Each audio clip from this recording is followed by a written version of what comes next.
I'm Amy Duckworth from Empower Admissions Consulting, and welcome to Inside Admissions. Today I'm joined by Stephanie from ESMT Berlin. Hi Stephanie, nice to have you here. Hi Amy, I'm very happy to be here. Thank you. So tell me a bit more about your role at ESMT Berlin and how long you've been at the school. So I have been with ESMT Berlin since 2005, so that's quite a long time. And yeah, I'm working as Director Admissions. I have been in the admissions role since the beginning. So by now I work with a team of 7 to 8 people in the admissions office. And we are working mostly on admissions for master programs and for our 4 MBA programs.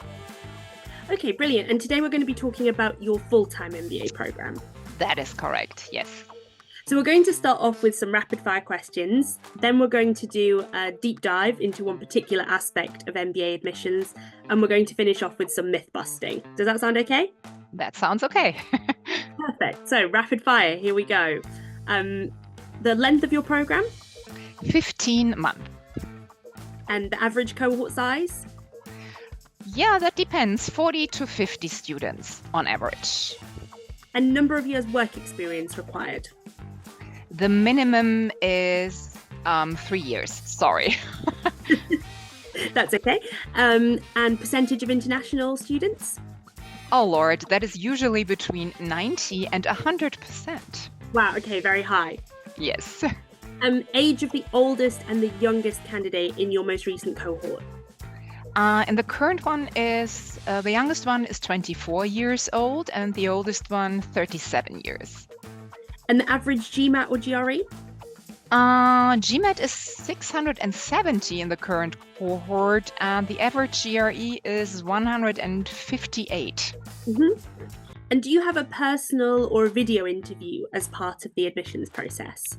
Yes, we very much like to have an interview and is required, but usually it's through Zoom. If you should be in Berlin, we are happy to do it in person. Okay. And what's the question that you get asked the most during the admissions process or in the interview? They usually ask what I like particular about being at ESMT Berlin. That seems to be a question people really like. The other thing also is, of course, since we're based in Germany, if German is a hard requirement, if you can survive in Berlin without speaking the language. And the answer to that is? Yeah, I would say you can survive in Berlin without speaking a word German. It has become a very, very international city. So even when I go to a restaurant, sometimes I'm asked, oh, can we speak English, please? Because the waiters usually do prefer speaking English. Yeah, but that is going out and enjoying Berlin and its cultural and other sides. But if you do an MBA at ESMT and you want to stay long-term in Germany, and in particular, if you want to move into consulting role or you want to work for the German Mittelstand, then it is very, very advisable that you speak German on a nearly fluent level. So we strongly encourage our students that are interested in joining us to learn German. Yeah, that makes sense. Who's the chair of your admissions committee? That's me. So Director of Admissions chairs the admissions committee. But I'm not alone. And can you tell me a famous or particularly successful alum of your program? I am waiting for the famous alum of our program becoming a president, or I don't know. But so far, I guess what we can say is that quite a lot of our alumni have founded their own business, and quite a lot of them have moved into C-level roles. I'm particularly proud of one alum. For me, that is maybe a bit more important than being famous.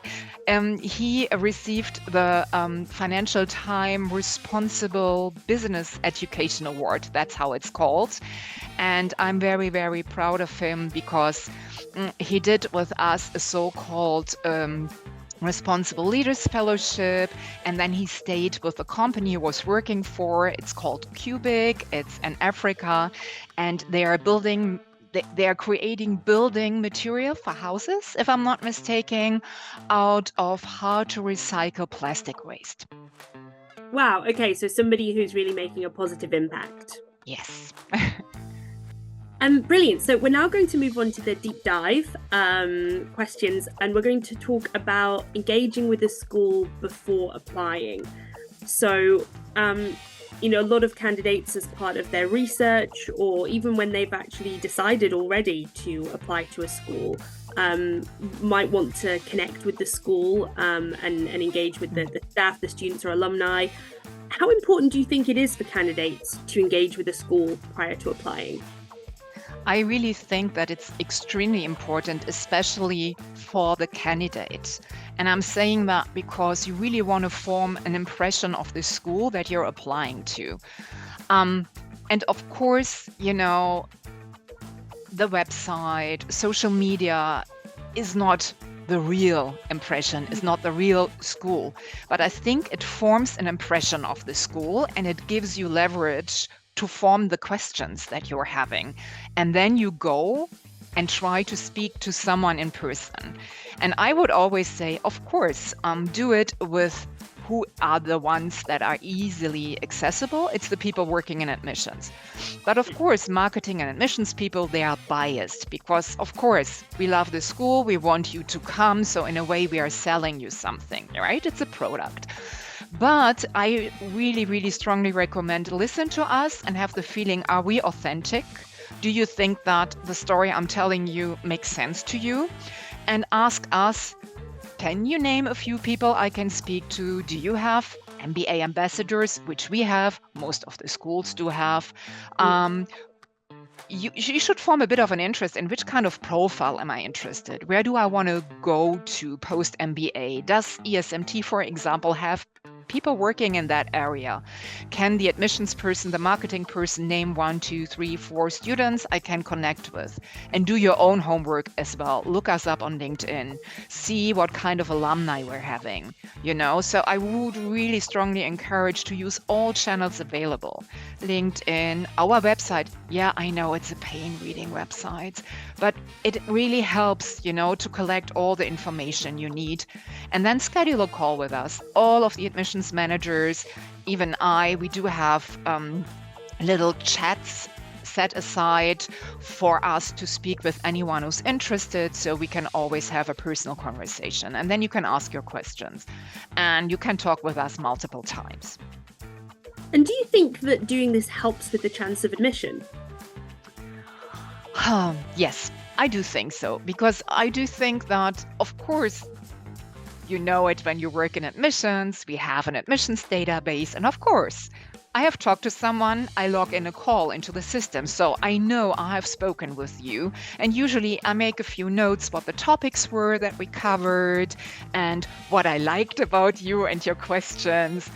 And that is also very, very good, because when you're applying, it's like, I see it in my system like, oh yeah, and usually I remember also that I've spoken to you in person and what your questions were, and that might have a positive impact also when you're in the application journey. And for anyone unsure where to start with engaging with the school prior to applying, what would be your top tips? Okay, usually I would also think, read the website. Also, what I very much like, but it depends, it's a personal style, of course. We have a lot of YouTube videos, of course, out there, as all the schools have. But if you're a more visual person, why not giving it a chance? Go to the YouTube channel of ESMT, look for your favorite topics. But I don't mind, honestly, if someone says, you know what, I have a very, very rough overview. I have scrolled through the website. I have a lot of questions that I have generally towards any MBA program I'm applying to. I just give them a call. I just send them an email saying, hey, can we have a short conversation? Everyone in my team is always up for it. Okay, brilliant. That's great advice. Thank you, Stephanie. Okay, you're welcome. Okay, we're going to finish off with some myth busting. I've got 3 statements about MBA admissions, and I'm looking for a yay or a nay from you. So number 1, most MBA candidates have a business degree. Nay. We do have students that come from other backgrounds. So it could be also an engineering degree, it could be a law degree. So it's only a certain percentage of people that indeed do have a business degree. Number 2, a good GMAT or GRE is important if you don't have a strong undergraduate GPA. Yay. It is important for us to see that you will be able to follow the academic content of an MBA program. And that is the reason why we are taking a look at the GPA and or your GMAT, GRE, or our own admissions test results, because we really need to make sure that you're not causing an academic risk. Yes, that makes sense. And the final one, you need management experience to do an MBA. No, I don't think so. I think it is okay if you have valid work experience, of course, you have a minimum of 3 years, and you have a clear motivation and a plan why you would like to do a full-time MBA program at this stage in your life. Thank you so much for joining me today, Stephanie, and thank you for sharing your insights. You're welcome. If you want to know more about the ESMT MBA, there are lots of videos on MBA Tube, so I recommend taking a look at those. And for guidance on all things admissions, you can follow Empower Admissions Consulting on socials, and you can reach out to us for one-to-one guidance on your MBA applications. That's all we've got time for. Thank you. Thank you.